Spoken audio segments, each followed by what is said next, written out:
حسان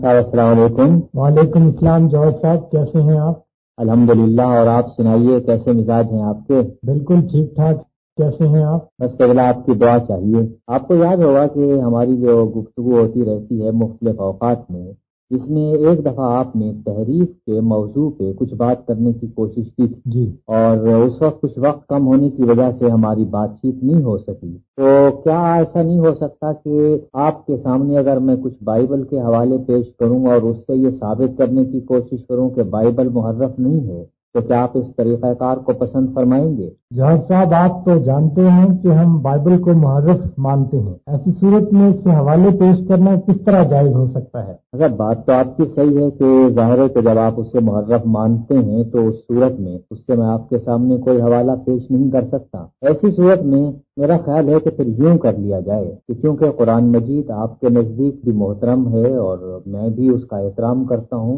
اور آپ کے اسے خدا کا کلام مانتے ہیں، ایسی صورت میں یوں کر لیا جائے کہ اگر قرآن مجید سے یہ فیصلہ کیا جائے کہ کیا کتاب مقدس محرف ہے یا نہیں، تو آپ کو ظاہر ہے کہ وہ فیصلہ قبول ہوگا۔ ہاں ضرور، بے شک۔ تو ایسی صورت میں آپ سے پہلے ایک سوال پوچھنا چاہتا ہوں، جی، اور وہ یہ کہ کیا قرآن مجید کے نازل ہونے سے پہلے بائبل بدل چکی تھی یا اس کے بعد کبھی بدلی گئی؟ کیا آپ کوئی زمانے کا تعین فرما سکتے ہیں؟ ہم تو یہ کہتے ہیں جناب کہ قرآن مجید کے نازل ہونے سے پیشتر ہی بائبل جو ہے وہ بدل چکی۔ چلیے، اچھا ہوا کہ آپ نے ایک وقت کا تعین فرما دیا۔ اب ایک سلسلے میں آپ کی خدمت میں ایک بات پیش کرنا چاہتا ہوں، اور وہ یہ ہے کہ بائبل کو آپ بھی خدا کا کلام سمجھتے ہیں اور ہم بھی۔ یہاں پر سوال صرف تحریف کا ہے۔ جی، کلام اللہ کے بارے میں خود قرآن مجید کا اپنا ارشاد یہ ہے کہ انا نحن نزلنا الذکر وانا لہ لحافظون، کہ ہم نے ذکر نازل کیا ہے اور ہم اس کی حفاظت کریں گے۔ یہاں پر میں آپ سے یہ کہہ دینا چاہتا ہوں کہ ذکر سے مراد یہاں پر بائبل ہی ہے، کیونکہ دوسری جگہ یہ کہا گیا ہے کہ فاسألوا اہل الذکر ان کنتم لا تعلمون، اگر تمہیں کسی چیز کے بارے میں معلوم نہ ہو تو اہل ذکر سے یعنی اہل کتاب سے معلوم کرو۔ دوسری جگہ قرآن مجید میں یہ کہا گیا سورہ انعام کی آیت نمبر 24 میں کہ ولا مبدل لکلمات اللہ، اللہ کے کلام کو کوئی بدلنے والا نہیں ہے۔ سورہ یونس کی آیت نمبر 64 میں ارشاد ہوتا ہے کہ ولا تبدیل لکلمات اللہ، اللہ کے کلام میں کوئی تبدیلی نہیں ہو سکتی۔ پھر سورہ الفتح کی آیت نمبر 22 میں لکھا ہے کہ ولن تجد لسنت اللہ تبدیلا، تو اللہ کی سنت میں کوئی تبدیلی نہیں پائے گا۔ یہاں پر آپ یہ دیکھتے ہیں کہ جب ہم اس کو خدا کا کلام مان لیتے ہیں تو اس کے بعد اس میں کسی تبدیلی کے ہونے کا امکان ہی باقی نہیں رہتا۔ لیکن بہرحال چونکہ آپ نے یہ سوال اٹھایا ہے اور یہ کہا ہے کہ قرآن مجید کے نازل ہونے سے پہلے ہی بائبل بدل چکی تھی، تو اس صورت میں آپ مجھ سے اتفاق کریں گے کہ اگر یہ بائبل بدل چکی تھی تو قرآن مجید قطعاً اس کتاب کی تصدیق نہیں کرتا۔ جی، تو آئیے اب ہم قرآن مجید کی چند آیات دیکھتے ہیں جس میں کہ باقاعدہ بائبل کی تصدیق کی گئی ہے کہ یہ صحیح کتاب ہے۔ میں آپ کے سامنے سورہ المائدہ کی آیت نمبر 47 پیش کرتا ہوں، جس میں یہ آیا ہے کہ انا انزلنا التوراۃ، ہم نے تورات نازل کی، فیہا ھدی و نور، اس میں ہدایت ہے اور نور ہے، یحکم بہا النبیون، اس سے نبی حکم کیا کرتے تھے، فیصلہ کرتے تھے، الذین اسلموا للذین ہادوا، ان لوگوں میں سے جنہوں نے کہ قبول کیا یہودیوں کے لیے، والربانیون والاحبار بما استحفظوا من کتاب اللہ، اور احبار اور ربانی یعنی ربی لوگ جو تھے اس کی حفاظت پر مامور کیے گئے تھے، وقانوا علیہ شہداء، اور وہ اس کے اوپر گواہ ہیں۔ سورہ المائدہ کی آیت نمبر 49 میں یہ کہا گیا ہے کہ وقفینا علی آثارہم بعیسی ابن مریم، اور ہم نے ان کے پیچھے عیسیٰ ابن مریم کو بھیجا، مصدقا لما بین یدیہ من التوراۃ، کہ ان کے ہاتھوں میں تورات سے جو کچھ تھا اس کی انہوں نے تصدیق کی، وآتیناہ الانجیل، اور ہم نے انہیں انجیل دی، فیہ ھدی و نور، اس میں ہدایت ہے اور نور ہے، ومصدقا لما بین یدیہ من التوراۃ، اور جو تورات میں ان کے ہاتھوں میں سے تھی اس کی انہوں نے تصدیق کی، وہدی و موعظۃ للمتقین، اور اس میں ہدایت ہے اور متقی لوگوں کے لیے ہدایت ہے۔ اس کے بعد میں آپ کے سامنے سورہ مائدہ کی اسی سورت کی آیت نمبر 51 پیش کرتا ہوں، جہاں پر قرآن مجید کا تذکرہ ہے اور حضور سے یہ کہا گیا ہے کہ وَأَنزَلْنَا إِلَيْكَ الْكِتَابَ بِالْحَقِّ، کہ ہم نے آپ پر کتاب نازل کی حق کے ساتھ، مُصَدِّقًا لِمَا بَيْنَ يَدَيْهِ مِنَ الْكِتَابِ، جو کہ کتاب یعنی الکتاب یا بائبل کی تصدیق کرتی ہے، وَمُحَيْمِنًا عَلَيْهِ، اور اس کی محافظ ہے، فَحْكُم بَيْنَهُم بِمَا أَنزَلَ اللَّهُ، تو جو اللہ نے نازل کیا ہے اس کے مطابق ان میں فیصلہ۔ یہاں ہم دیکھتے ہیں کہ قرآن مجید اپنے آپ کو یہ کہتا ہے کہ میں ان پہلی کتابوں کی تصدیق کرتا ہوں، اور یہ کہا گیا ہے کہ جب جناب مسیح آئے اور ان کو انجیل دی گئی تو انہوں نے توریت کی تصدیق کی۔ اس طرح سے ان کتابوں کی تصدیق کی جا چکی ہے۔ ظاہر ہے کہ یہاں سے ہم دیکھتے ہیں کہ قرآن مجید کے نازل ہونے سے پیشتر بائبل میں کوئی تحریف نہیں ہوئی، ورنہ ظاہر ہے کہ قرآن مجید میں اس کی صداقت کا تذکرہ نہ ہوتا۔ لیکن اگر ہم فرض بھی کر لیجئے کہ یہ مان لیں کہ صاحب چلیے ہو گئی ہوگی تحریف، تو آپ یہ بتانا پسند فرمائیں گے کہ بائبل میں کس نے تحریف؟ یہ بائبل میں یہودیوں نے اور عیسائیوں نے مل کر تعریف کی ہے۔ آپ نے کہا کہ یہودیوں نے اور عیسائیوں نے مل کر بائبل میں تحریف، لیکن دیکھیے میں آپ کے سامنے سورہ بقرہ کی آیت پیش کرتا ہوں کہ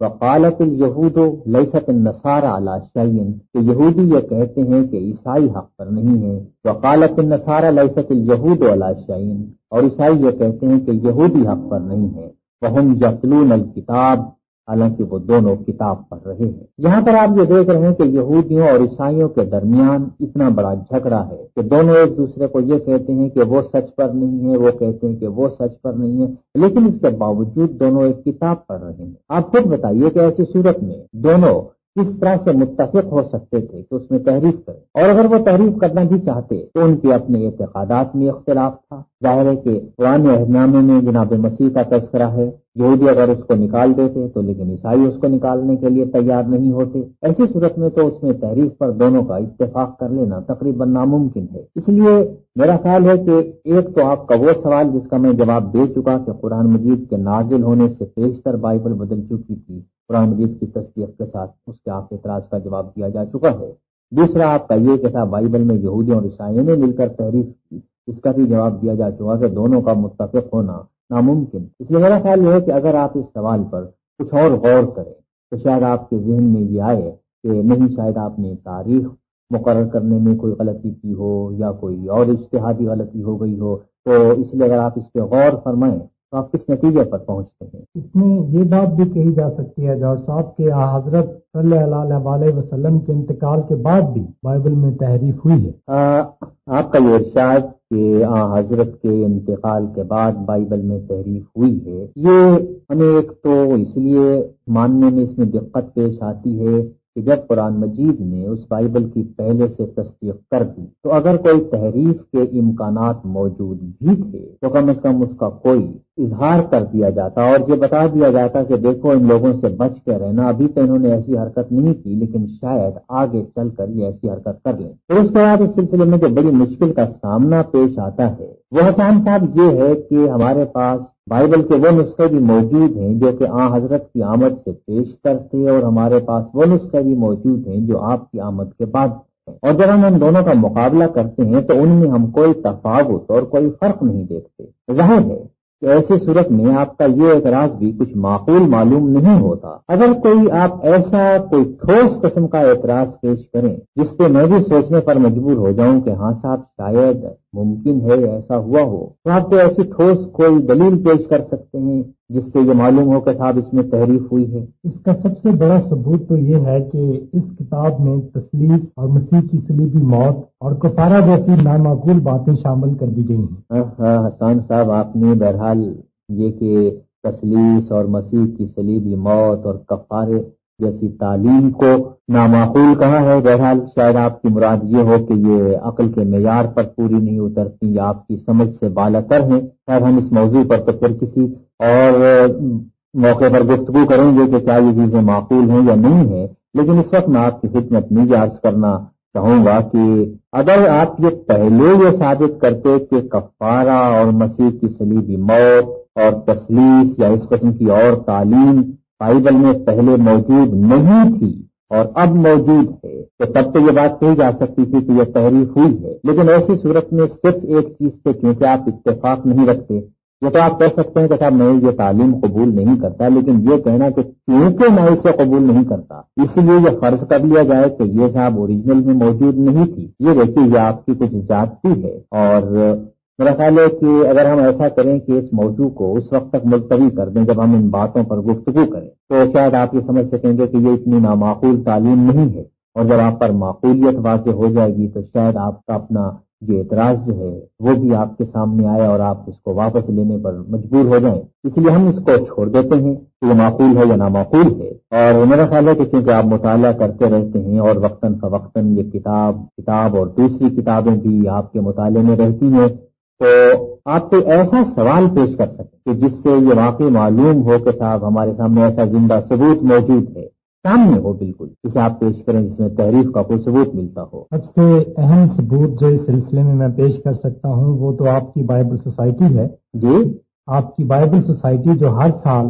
ایک نئی بائبل شائع کر دیتی ہے، اور یہی تحریف کا سب سے بڑا زندہ آپ کے سامنے موجود ہے۔ یہ بائبل سوسائٹی جو نئی بائبل شائع کرتی ہے، بات یہ ہے کہ بائبل سوسائٹی کوئی بائبل نہیں شائع نہیں کرتی بلکہ بائبل کے ترجمے شائع کرتی ہے، اور ظاہر ہے کہ آپ بھی اس چیز کو مانیں گے کہ موجودہ زمانے میں جبکہ زبان بدل رہی ہے اس کو مد نظر رکھتے ہوئے نئے ترجموں کی ضرورت ہوتی ہے۔ کچھ پرانے ترجموں میں ایسے الفاظ استعمال ہوئے ہیں جو کہ متروک ہو چکے ہیں، یا ایسے الفاظ ہیں جن کا مفہوم بدل چکا ہے، تو ظاہر ہے کہ ان کی جگہ پر ترجمے میں نئے الفاظ استعمال کرنا ضروری ہوتے ہیں۔ تو بائبل سوسائٹی کوئی بائبل نہیں بدلتی بلکہ بائبل سوسائٹی آپ کے سامنے نئی زبان میں، روزمرہ کی زبان میں آپ کے سامنے ترجمے پیش کرتی ہے، یا ایسی زبانوں میں جو کہ پہلے ترجمے موجود نہیں تھے وہ ترجمے آپ کے سامنے پیش کرتی۔ اگر اس صورت میں آپ کسی بھی کتاب کی مثال لے لیں اس کا کہ نئے ترجمے روز آ رہے ہیں یا ایک سے زیادہ ترجمے موجود ہوں، تو ظاہر ہے کہ آپ خود بھی یہ نہیں کہیں گے کہ صاحب یہ مختلف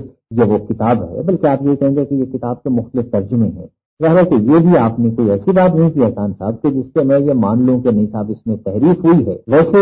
ہاں ایک اور بات ایسی ہے کہ شاید اگر اس پہ غور کیا جائے، وہ یہ ہے کہ اگر آپ یہ مد نظر رکھیں کہ جب آپ بائبل کا تذکرہ کر رہے ہیں تو وہ توریت، زبور اور انبیاء کے اور صحائف کا مجموعہ ہے، اس لیے شاید آپ کے ذہن میں اگر صرف انجیل ہی ہے تو شاید آپ ایک دم عیسائیوں کا بار بار نام لے رہے ہیں، لیکن اگر یہ سب کتابیں اپنے سامنے رکھیں تو اس صورت میں آپ کا کیا خیال ہے؟ میرے خیال میں یہ آپ نے بہت اچھی بات کی ہے جی، جو آپ نے مجھے زبور اور توریت کی بات یاد دلائی۔ جی، اس سلسلے میں یہ کہنا چاہتا ہوں جاوید صاحب کہ جس طرح سے زبور کے آنے سے توریت منسوخ ہو گئی اور انجیل کے آنے سے زبور منسوخ ہو گئی، اسی طرح قرآن مجید کے آنے سے انجیل جو ہے وہ منسوخ ہو گئی ہے۔ حسان صاحب معلوم نہیں یہ آپ نے کہاں سے سن لیا کہ صاحب عیسائی یہ بھی مانتے ہیں کہ صاحب زبور کے آنے سے توریت منسوخ ہو گئی یا انجیل کے آنے سے زبور منسوخ ہو گئی۔ اگلا آپ خود پہلے اس بات پر غور کیجئے، کم از کم میرا تو یہ ایمان نہیں۔ اگر مسیحی یہی مانتے ہوتے تو وہ بائبل کی ایک ہی جلد میں توریت، زبور، انبیاء کے صحائف اور انجیل کیسے ایک ساتھ جمع کرتے تھے؟ اگر وہ یہ مانتے کہ یہ کتابیں منسوخ ہو گئی ہیں اور ناقابل عمل ہیں تو ظاہر ہے کہ ان کتابوں کو قطعاً ایک ساتھ نہیں رکھتے۔ یہ تو ہو گیا وہ نقطہ نظر جو کہ میرا ہے۔ اب جہاں تک آپ کے نقطہ نظر کا تعلق ہے تو میں آپ کی خدمت میں سورہ مائدہ کی آیت نمبر 71 پیش کرتا ہوں کہ جہاں پر یہ ارشاد ہے کہ قل یا اہل الکتاب لستم علی شیء، کہہ دیجیے کہ اہل کتاب تم قطعاً کسی چیز پر قائم نہیں ہو، حتی تقیموا التوراۃ والانجیل، جہاں تک کہ تم توریت اور انجیل کو قائم کرو، وما انزل الیکم من ربکم، اور جو تمہاری طرف تمہارے رب کی طرف سے نازل کیا گیا ہے۔ پھر اسی سورہ مائدہ کی آیت نمبر 50 میں ارشاد ہے کہ وَلْيَحْكُمْ أَهْلَ الْإِنْجِيلِ بِمَا أَنزَلَ اللَّهُ فِيهِ، اور اہل انجیل کو چاہیے کہ اس کے مطابق فیصلہ کریں جو اللہ نے اس کے اندر نازل کیا ہے۔ وَمَن لَّمْ يَحْكُم بِمَا أَنزَلَ اللَّهُ فَأُولَٰئِكَ هُمُ الْفَاسِقُونَ، اور جو اس کے مطابق فیصلہ نہ کرے جو اللہ نے نازل کیا ہے تو وہ فاسق ہے۔ یہاں پر آپ خود دیکھیے کہ قرآن مجید کے نزول کے وقت، اور وہ بھی سورہ مائدہ میں جو کہ قرآن مجید کی نزول کے اعتبار سے سب سے آخری سورت، اس میں یہ ارشاد ہو رہا ہے کہ اہل انجیل کو چاہیے کہ وہ انجیل کے مطابق فیصلہ کریں، اور اگر وہ انجیل کے مطابق فیصلہ نہ کریں تو وہ فاسق ہے۔ ظاہر ہے کہ اگر توریت اور زبور اور انجیل یہ تمام کتابیں منسوخ ہو چکی، تو صورت میں قطعاً یہ حکم نہیں دیا جاتا کہ صاحب اہل انجیل اس کے مطابق فیصلہ، ظاہر کہ اس وقت قطعاً منسوخ نہیں ہوئی تھی، اور کیونکہ قرآن مجید کے نزول پورا ہو جانے کے بعد اور کوئی الہام باقی نہیں رہتا، تو ایسی صورت میں اور بھی کوئی منسوخ کرنے والا نہیں آ سکتا۔ میرا خیال ہے کہ اگر آپ آج کی گفتگو پر غور کریں تو حسان صاحب آپ یہ محسوس کریں گے کہ عام طور پر جو اعتراضات آپ کے ذہن میں تھے یا جو بہرحال آپ نے کسی اور سے سنے یا آپ کے مطالعے کے دوران آئے، وہ اعتراضات اتنے بھاری نہیں ہیں، اتنے ٹھوس نہیں ہیں، اتنے وزندار نہیں ہیں کہ آدمی بائبل کی تحریف کا قائل ہونے لگتا ہے۔ اس لیے میرا خیال یہ ہے کہ اب کہ آپ جب آئیں اور آپ سے ملاقات ہو تو جس موضوع پر آپ تیاری کر کے آئیں یہ اچھی طرح سے پہلے دیکھ لیجیے گا کہ ایسا نہ ہو کہ آپ جو اعتراض پیش کر رہے ہیں اس کی تائید قرآن مجید نہ کرتا، کیونکہ آپ جانتے ہیں کہ آپ کے نزدیک سب آپ مسلمان ہیں، اور اس صورت میں اگر کوئی آپ ایسی چیز پیش کرتے ہیں جس کے قرآن مجید تائید نہیں کرتا تو آپ خود اپنی کتاب کے خلاف ورزی۔ اس لیے اگر آپ اس کو مد نظر رکھیں تو بہت اچھی بات ہے۔ ویسے میں یہ سمجھتا ہوں کہ اگر آپ مجھے بھی بتا دیں کہ آپ اگلی دفعہ کس موضوع پہ گفتگو کرنے والے ہیں تو کم از کم میں بھی تیاری کر کے بیٹھوں، اور اگر ہے تو آپ بتا دیجیے، نہیں تو پھر جو آپ بہرحال موضوع لے کے آئیں پھر اس پہ تبادلہ خیال ہو جائے گا۔ میرا خیال ہے جوہر صاحب اگر اس کو آئندہ ملاقات تک پر آپ رہنے دیں تو پھر ہی میں آپ کو بتا سکوں گا۔ امید ہے کہ آپ برا نہیں مانیں گے۔ ہاں نہیں، قطعاً نہیں، برا ماننے کی کوئی بات نہیں۔ آپ کی بہت مہربانی، آپ نے میرے سوالوں کے جواب دیے۔ بے شک میں ان سے مطمئن تو نہیں ہوا لیکن پھر بھی ان سے کچھ مجھے آپ کا نقطۂ نظر معلوم ہوا ہے کہ آپ کس طرح سے ان کو سوچتے ہیں۔ ہاں بہرحال چلیے، مجھے بہرحال یہ سن کے بہت خوشی ہوئی کہ آپ نے یہ کہا کہ میں مطمئن نہیں ہوا، کیونکہ اس طرح سے آپ نے اپنا مخلص ہونا صاف ظاہر کیا ہے کہ آپ قطعاً دوسرے کی بات سننے کے بعد ایک دم یہ اعتبار نہیں کر لیتے، بلکہ آپ گھر جا کر اس کی تصدیق کرنا بھی پسند فرمائیں گے۔ میں نے جو حوالے آپ کے سامنے پیش کیے ہیں آپ گھر جا کر قرآن مجید میں دیکھیے کہ کیا یہ حوالے صحیح ہیں یا نہیں، اور جو ترجمہ میں نے آپ کے سامنے پیش کیا آپ اسے بھی چیک کیجیے، اور اگر آپ یہ سب کچھ صحیح پائیں تو ایسی صورت میں پھر آپ جو فیصلہ کریں وہ آپ کی مرضی۔ بہرحال خدا حافظ۔ اچھا جی، خدا حافظ۔